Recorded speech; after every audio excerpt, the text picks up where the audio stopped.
Hello, my name is Jim Herman. I've been representing Social Security disability claimants for almost 30 years and wanted to pass on just a couple of comments to you. Many of my clients ask, do I need to say anything? Do I need to speak at my hearing? Well, of course, the answer is an absolute yes. A Social Security disability hearing is not at all like what folks are accustomed to seeing on TV, where their representative or whomever's helping them spends most of the time making just a big speech. And matter of fact, Social Security Administration adjudicators don't even allow that sort of thing. Uh, they view that as what they call leading the witness, leading the claimant, and they they slap the hands, metaphorically speaking, of the person representing you. So yes, you do need to speak. Um, you've already, by the time you get to hearing, you've already been denied at least a couple of times, in some cases more. And excuse me. Um, but Congress is spending a lot of money on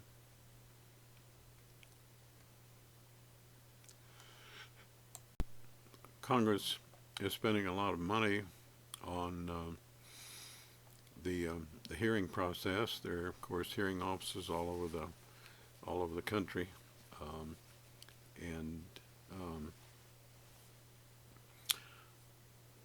I believe the Social Security Administration employs about 1,200 administrative law judges, and of course, there's a lot of support staff in the hearing offices, and a lot of technical equipment and a lot of overhead. So the point is, the Congress of the United States is investing a significant amount of money in order to give you, the person who's applying for disability, an opportunity for about roughly an hour, to tell your story as you want to tell it.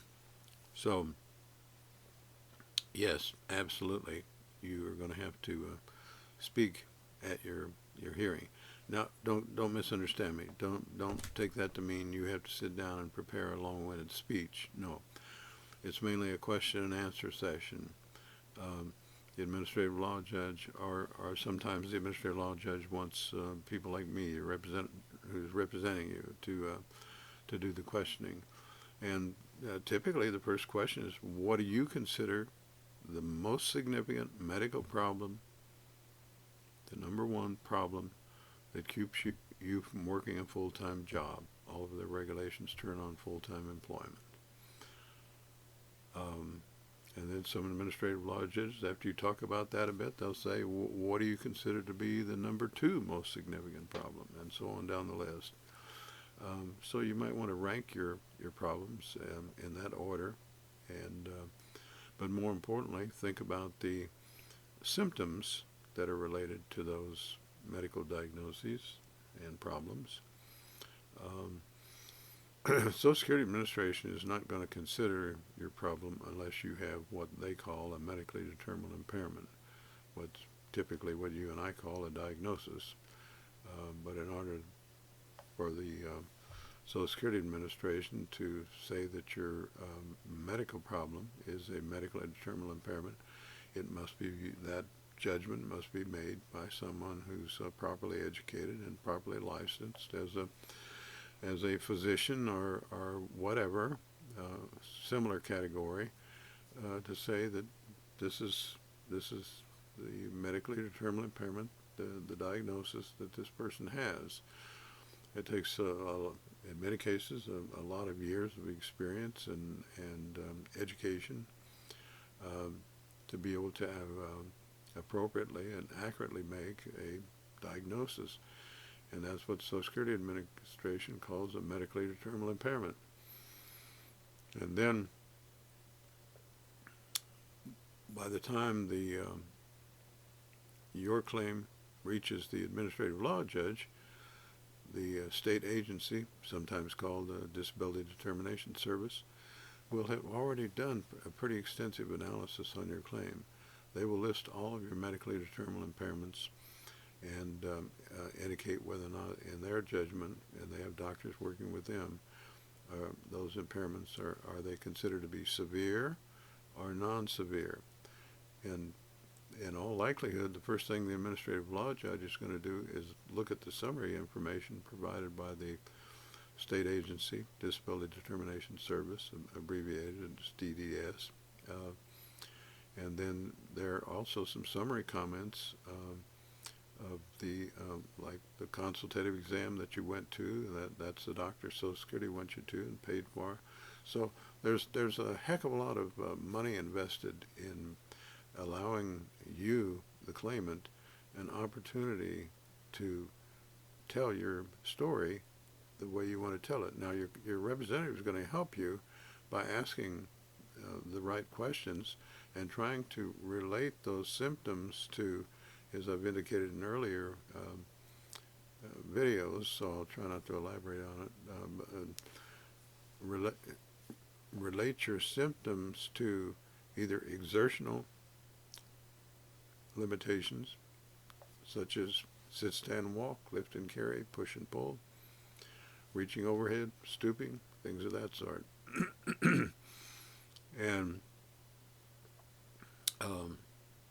And then, of course, there are many non-exertional limitations, and I've mentioned those to you in other videos.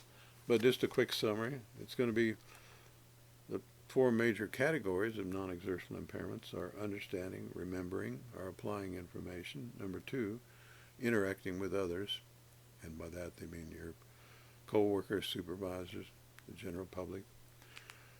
Number three, concentration, persistence, or maintain pace.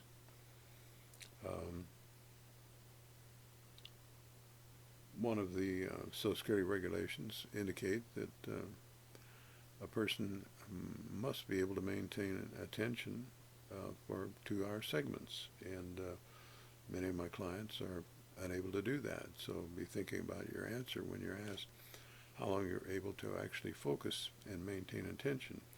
And then category number four, adapt or manage yourself. And by that, it goes beyond, brushing your teeth and taking a shower. They're talking about setting realistic goals, making plans independently of others, maintaining, well, it includes maintaining personal hygiene, being aware of normal hazards and taking appropriate actions, so things of that sort. I may do a separate video on this at some point, because it's really the, in some ways, particularly if a person is dealing with mental health issues and diagnoses, it's really the heart of their hearing. The categories that I just mentioned.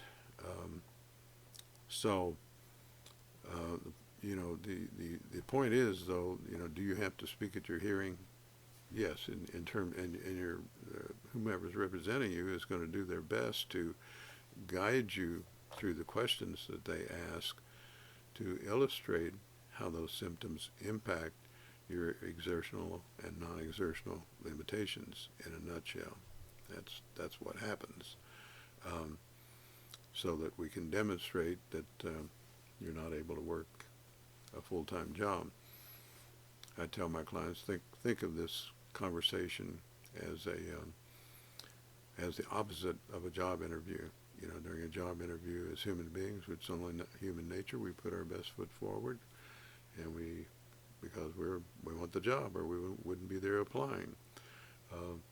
Social Security disability, where you and I, or whomever's representing you, is we are applying to show why you can't work, plain and straightforward.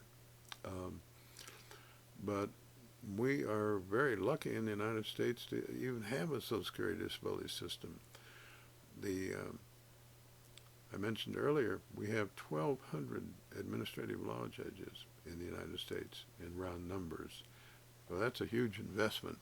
Um, and our country, other countries do have disability processes, but the United States has the largest um, administrative review and adjudication of actually any entity for any category of adjudication. And so a huge investment has already been made in you for your opportunity to speak, to tell your story.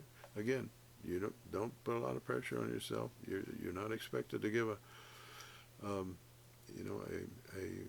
long-winded, persuasive speech. That's not what we're saying. We're saying that yes, you have to talk, but it's mainly a question and answer session between you and the administrative law judge, and a question and answer session between you and whomever's representing you.